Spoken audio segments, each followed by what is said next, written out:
you ended up selling the business to Zomato, and that business got rebranded as Hyperpure. And Zomato's had a bunch of acquisitions over the years, but I feel like this and probably Blinkit and to some extent Runner are the ones that I feel like really worked out, right? So while we actually talk about the journey at Zomato, I'm curious to know, how did you almost know that it was time to sell?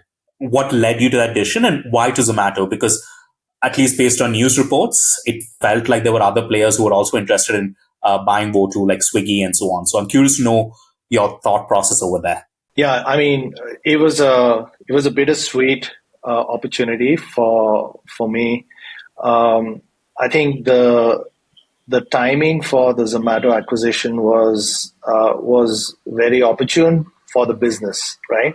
To be fair, it didn't necessarily give me the returns that I would have expected, but it gave me immense satisfaction that the business found a great home and had the right partnership to actually scale and grow. And that was my larger interest. We had done kind of, a seed and a pre-Series A.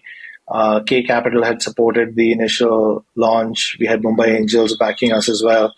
But then, we were looking at raising some debt, and then the next round.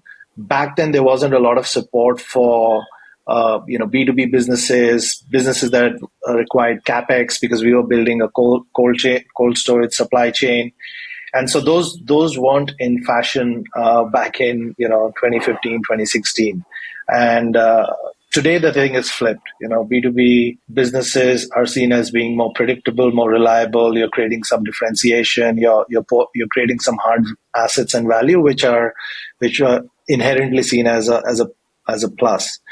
And so when the opportunity came along, we were in conversation with Swiggy for probably 6 weeks, 7 weeks, and got a call from the Zomato team.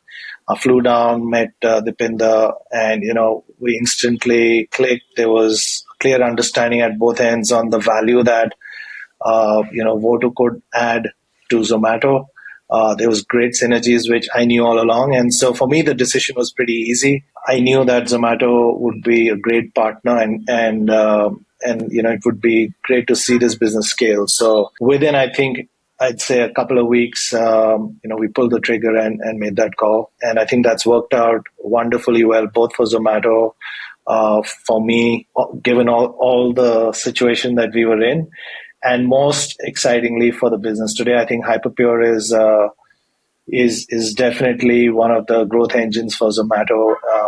I think it's doing 35, 40 million a month, something like that. It's in 10 cities. It's probably one of the largest organized B2B food platforms in India. Thank you for watching. If you enjoyed this video, please like and subscribe. To watch the full episode with Dhruv, the founder of Zomato Hyperpure and Rise.Farm, click on the video here.